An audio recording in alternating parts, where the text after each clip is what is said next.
Assalamualaikum warahmatullahi wabarakatuh. Apa kabar teman-teman semua? Sehat? Alhamdulillah. Baik, sebelum kita bahas lebih lanjut, mari kita berdoa terlebih dahulu. Ya Allah, jika hari ini ada di antara kami yang sedang sakit, mohon angkatlah penyakitnya ya Allah. Berikanlah kesembuhan untuknya. Karena hanya Engkaulah yang maha menyembuhkan. Ya Allah, jika hari ini ada di antara kami yang kesulitan rizki, mohon mudahkanlah dan bukalah jalan rizkinya ya Allah. Karena hanya Engkau maha pemberi rizki. Ya Allah, jika hari ini ada di antara kami ada yang berhutang, selesaikanlah hutangnya, mudahkan urusannya, dan luaskanlah rizkinya. Amin. Amin ya Rabbal Alamin. Baik, mari kita mulai. Mungkin kamu pernah bertanya-tanya dalam hati, kenapa ada orang yang selalu saja mudah mendapatkan rezeki?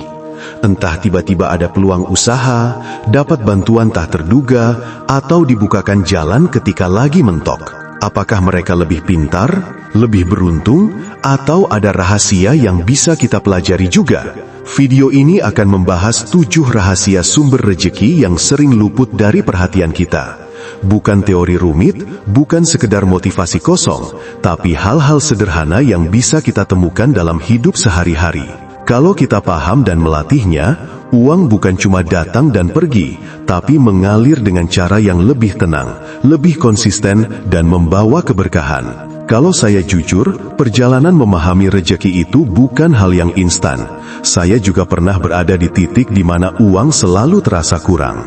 Beberapa tahun lalu, gaji bulanan saya hanya cukup buat nutup kebutuhan pokok. Baru tanggal 10, dompet sudah tipis, saldo rekening sudah bikin pusing. Saya ingat betul, waktu itu harga-harga mulai naik, terutama beras dan bahan pokok. Ditambah cicilan motor yang harus dibayar, rasanya nafas ini benar-benar sesak. Saya masih ingat momen tertentu yang bikin saya berhenti sejenak dan berpikir. Waktu itu, anak tetangga saya jatuh sakit. Orang tuanya panik karena nggak punya cukup uang buat bawa ke rumah sakit. Padahal gaji saya sendiri pas-pasan. Tapi entah kenapa, saya merasa terdorong untuk bantu, walaupun jumlahnya nggak seberapa. Dan anehnya, beberapa hari setelah itu, ada rekan lama yang tiba-tiba ngajak saya ikut proyek sampingan. Uangnya lumayan, bahkan lebih dari yang saya keluarkan untuk membantu tetangga tadi. Dari situ, saya mulai sadar. Ternyata, rezeki itu punya jalan yang kadang nggak bisa ditebak logikanya. Saya bantu orang, tapi malah baliknya lebih banyak. Sejak itu, saya mulai belajar melihat rezeki bukan hanya dari gaji. Ada sesuatu yang lebih luas, hubungan dengan orang lain, keikhlasan, dan cara kita memandang hidup. Namun tentu perjalanan ini nggak selalu mulus. Ada masa-masa di mana saya merasa iri melihat orang lain yang seakan lebih mudah dapat uang. Teman saya ada yang tiba-tiba sukses buka bisnis online, sementara saya masih berkutat dengan gaji pas-pasan. Rasa minder itu sempat bikin saya hampir menyerah. Tapi semakin saya renungkan, saya sadar, setiap orang punya jalannya masing-masing. Dan justru, ketika saya berhenti membandingkan, hati saya lebih tenang, pikiran saya lebih jernih, dan peluang jadi lebih mudah terlihat. Saya juga pernah ngalamin yang namanya salah kaprah soal rezeki. Dulu, saya pikir kalau kerja lebih keras, otomatis uang akan lebih banyak. Jadi saya ambil lembur sana-sini, bahkan sampai mengorbankan waktu istirahat dan keluarga. Tapi hasilnya, bukannya lebih kaya, saya malah lebih sering sakit, mudah marah, dan justru uang jadi cepat habis buat biaya berobat. Dari pengalaman itu, saya belajar bahwa rezeki itu bukan sekedar berapa banyak uang yang kita hasilkan, tapi juga bagaimana uang itu datang dan pergi. Sekarang, saya mencoba menjalani hidup dengan sudut pandang berbeda. Saya mulai membiasakan diri untuk tidak hanya mengejar uang, tapi juga membuka jalan rezeki melalui hal-hal sederhana, menjaga hubungan baik dengan orang, menolong tanpa hitung-hitungan, berusaha jujur dalam kerja, dan selalu belajar hal baru. Dan ajaibnya, semakin saya fokus pada hal-hal itu, semakin banyak pintu rejeki yang terbuka, meski kadang datang dari arah yang tak terduga. Cerita ini bukan untuk bilang bahwa hidup saya sekarang sempurna atau tanpa masalah, sama sekali tidak. Harga tetap naik, tagihan tetap datang, kebutuhan pokok makin menumpuk. Tapi, cara saya melihat dan mengelola rejeki sudah berubah. Dan perubahan itu yang membuat saya lebih tenang menghadapi hari-hari, meski kondisi ekonomi kita sering terasa berat. Kalau kita bicara soal rejeki, kebanyakan orang langsung mengaitkannya dengan uang. Padahal, uang hanyalah salah satu bentuk rejeki. Dalam hidup sehari-hari, ada banyak sumber rejeki lain yang sering kita abaikan. Kalau kita bisa memahaminya, hidup terasa lebih luas, lebih lapang, dan peluang datang dari arah yang tidak disangka-sangka. Nah, inilah 7 rahasia sumber rejeki biar uang ngalir tanpa henti, yang saya pelajari, bukan hanya dari pengalaman pribadi, tapi juga dari orang-orang di sekitar kita. 1. Rejeki dari kerja keras. Ini yang paling jelas. Kita bekerja, kita dibayar. Tapi, kerja keras saja tidak cukup kalau tidak diiringi dengan kerja cerdas. Banyak orang di Indonesia kerja siang malam, tapi karena tidak ada perencanaan dan keterampilan tambahan, hasilnya tetap pas-pasan. Kerja keras penting, tapi harus dibarengi dengan strategi, belajar skill baru, pintar mengatur waktu, dan tahu kapan harus istirahat. 2. Rejeki dari kejujuran dan integritas. Percaya atau tidak, orang yang jujur dan bisa dipercaya akan selalu dicari. Di tengah banyaknya kasus penipuan, korupsi, atau permainan kotor, orang yang punya integritas justru jadi langka dan bernilai tinggi. Di kantor, atasan akan lebih nyaman memberikan tanggung jawab pada orang yang jujur. Dalam bisnis, pelanggan akan lebih setia pada penjual yang transparan. Rejeki yang datang dari kejujuran memang mungkin tidak instan, tapi hasilnya lebih panjang umur. 3. Rejeki dari silaturahmi. Ini rahasia yang sering dilupakan. Kadang peluang besar datang bukan dari iklan atau lamaran kerja online, tapi dari ngobrol santai dengan teman lama, dari keluarga, atau dari orang yang pernah kita bantu. Di Indonesia, budaya gotong royong dan jaringan sosial itu kuat sekali.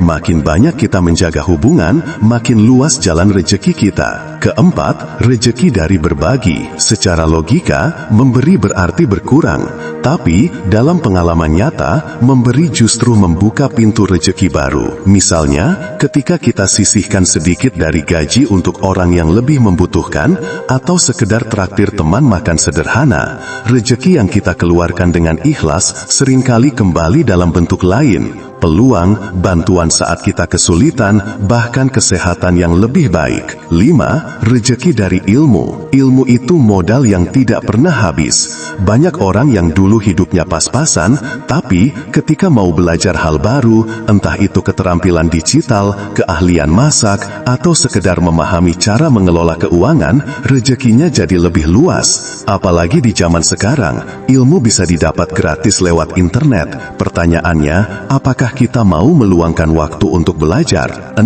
Rejeki dari doa dan syukur. Ada kekuatan yang sering kita remehkan, doa dan rasa syukur.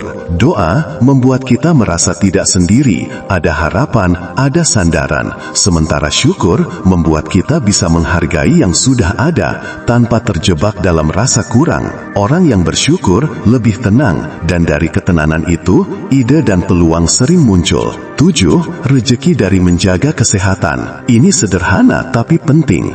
Apa gunanya punya uang banyak kalau badan sakit-sakitan? Biaya berobat di Indonesia makin tinggi, bahkan BPJS pun sering dirasa tidak cukup. Tubuh yang sehat adalah rejeki terbesar, karena dengan badan yang bugar, kita bisa bekerja, berpikir jernih, dan mengambil keputusan yang baik. Kalau kita perhatikan, 7 sumber rejeki ini bukan hal yang jauh.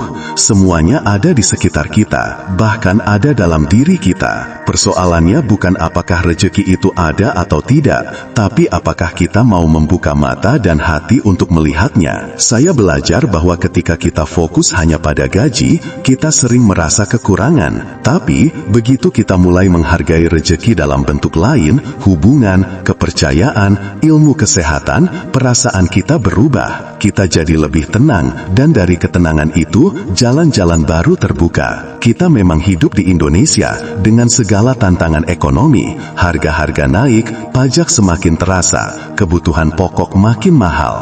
Tapi, justru di situ letak pentingnya memahami sumber rezeki. Supaya kita tidak hanya terpaku pada angka di slip gaji, tapi bisa melihat peluang dan keberkahan yang lebih luas. Untuk memperjelas konsep tadi, saya ingin bercerita tentang beberapa orang yang mungkin kisahnya mirip dengan kehidupan kita sehari-hari. Dari mereka, saya semakin yakin bahwa rezeki itu tidak hanya tentang angka, tapi tentang cara kita membuka pintu-pintu yang ada. Kisah pertama, Ibu Titi penjual nasi uduk di pinggir jalan. Ibu Titi bukan orang kaya. Warungnya kecil, hanya meja kayu dengan panci besar berisi nasi uduk. Kalau dihitung-hitung, keuntungan bersih sehari mungkin tidak seberapa. Tapi, yang membuat saya kagum adalah bagaimana dia menjalankan usahanya dengan jujur. Suatu kali, ada pembeli yang salah kasih uang, seharusnya 20.000, tapi karena tergesa dia kasih 50.000. Ibu Titi langsung mengembalikan lebihnya, padahal pembeli itu mungkin tidak akan sadar. Sikap jujur itu bikin pelanggan makin percaya, makin banyak yang datang. Bahkan, ada pelanggan yang kemudian menawari Ibu Titi titipan makanan untuk dijual di warungnya. Dari situ, dagangannya makin ramai, rezekinya makin mengalir. Kisah kedua, Pak Sadi karyawan kantoran. Pak Sadi gajinya biasa saja, sekitar 5 juta rupiah per bulan. Di Jakarta, jelas itu angka yang pas-pasan, apalagi dengan cicilan rumah dan biaya sekolah anak. Tapi, yang menarik dari Pak Sadi adalah caranya menjaga silaturahmi. Dia selalu menyempatkan diri hadir kalau ada undangan keluarga, selalu ramah ke tetangga, dan sering jadi penengah kalau ada masalah di kantor. Suatu hari, ada teman lamanya yang butuh orang untuk mengelola proyek kecil-kecilan. Karena ingat kebaikan Pak Sadi, dia langsung ditawari. Proyek itu memberi tambahan penghasilan yang cukup besar, bahkan lebih dari gajinya sebulan. Dari sini, saya belajar, jaringan sosial yang sehat itu bisa jadi sumber rezeki yang luar biasa. Kisah ketiga, Tina, seorang freelancer. Tina dulu sempat merasa terjebak, penghasilannya tidak tetap, kadang ada order banyak, kadang sepi. Dia sempat stres dan hampir menyerah. Tapi, lalu dia memutuskan untuk terus belajar, terutama skill digital. Dia belajar desain grafis online, ikut kursus gratis di YouTube, dan rajin latihan. Hasilnya, klien dari luar negeri mulai datang lewat platform freelance. Sekarang, penghasilannya jauh lebih stabil, bahkan bisa lebih tinggi dari gaji kantoran. Ilmu yang dipelajari dengan tekun ternyata membuka pintu rezeki baru yang tidak pernah dia bayangkan sebelumnya. Kalau kita perhatikan, 3 orang ini punya latar belakang berbeda. Ibu Titi dengan kejujuran, Pak Sadi dengan silaturahmi, Tina dengan ilmu dan kerja keras. Tapi benang merahnya sama. Mereka membuka pintu-pintu rezeki dari arah yang kadang tidak terlihat kalau kita hanya sibuk mengeluh. Di Indonesia, kita sering merasa terkepung oleh kondisi harga naik, pekerjaan sulit, kebijakan pemerintah terasa memberatkan. Tapi, kisah-kisah tadi menunjukkan bahwa masih ada ruang untuk kita menemukan jalan. Rezeki itu bukan hanya datang dari satu arah, tapi bisa lewat kepercayaan, hubungan baik, dan kesediaan kita untuk terus belajar. Saya percaya, kisah-kisah sederhana ini lebih mengena dibanding sekedar teori. Karena kita bisa melihat bahwa orang-orang biasa pun dengan sikap yang tepat bisa membuka jalan rezeki yang mengalir lebih deras. Sekarang, coba kita berhenti sebentar dan bertanya pada diri sendiri. Selama ini, ketika kita bicara soal rezeki, apa yang pertama kali terlintas di pikiran? Apakah hanya gaji bulanan yang kadang bikin kita gelisah kalau cepat habis? Atau kita sudah mulai menyadari bahwa rezeki itu hadir dalam banyak bentuk? Kalau kamu perhatikan hidupmu sendiri, mungkin ada momen-momen kecil yang sebenarnya adalah rejeki, tapi sering terlewat karena kita terlalu sibuk menghitung angka. Misalnya, kesehatan yang masih kita punya, orang-orang terdekat yang mau mendukung kita, atau bahkan sekedar peluang kecil yang muncul ketika kita tidak menduganya. Bukankah itu juga rejeki? Saya ingin mengajak kamu merenung dengan beberapa pertanyaan sederhana. Apakah selama ini kamu sudah benar-benar menghargai rejeki yang ada, atau masih sering merasa kekurangan? Dari 7 sumber rejeki yang tadi kita bahas, mana yang paling sering kamu lupakan? Kejujuran, silaturahmi, atau mungkin rasa syukur? Kalau saat ini hidup terasa berat, apa langkah kecil yang bisa kamu lakukan hari ini untuk membuka satu pintu rejeki baru? Saya tahu, kondisi ekonomi kita di Indonesia memang tidak mudah. Harga beras naik, BBM naik, biaya pendidikan juga makin terasa berat. Kadang, wajar kalau kita merasa lelah dan pesimis, tapi justru di saat seperti inilah, penting bagi kita untuk tidak menyerah. Karena kalau kita hanya fokus pada tekanan, kita bisa buta terhadap peluang yang mungkin ada di sekitar kita.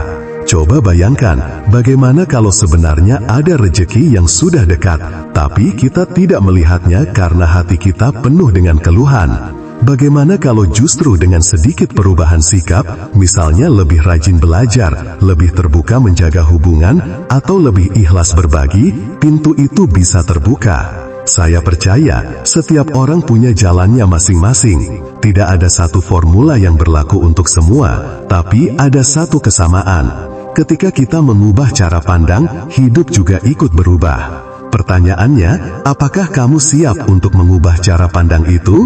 Ambil waktu sejenak malam ini, sebelum tidur, untuk menuliskan apa saja rejeki yang sudah kamu terima hari ini. Mungkin kecil, mungkin sederhana, tapi dengan menyadarinya, hati kita jadi lebih lapang. Dan dari kelapangan itu, biasanya datang kekuatan baru untuk terus melangkah. Kalau kita rangkum perjalanan tadi, ada satu pesan utama yang ingin saya tekankan. Rejeki itu bukan hanya soal angka, tapi soal bagaimana kita membuka pintu-pintu yang sudah Tuhan sediakan di sekitar kita. Kerja keras memang penting, tapi kalau tanpa kejujuran, tanpa silaturahmi, tanpa rasa syukur, rejeki yang datang terasa cepat hilang.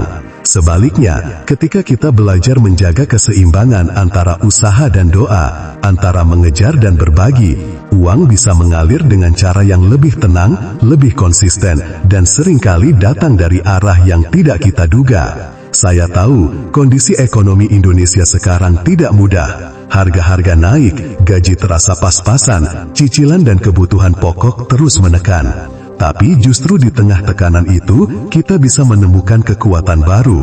Dengan cara berpikir yang lebih luas tentang rejeki, kita tidak hanya bertahan, tapi juga bisa menemukan jalan untuk tetap berkembang.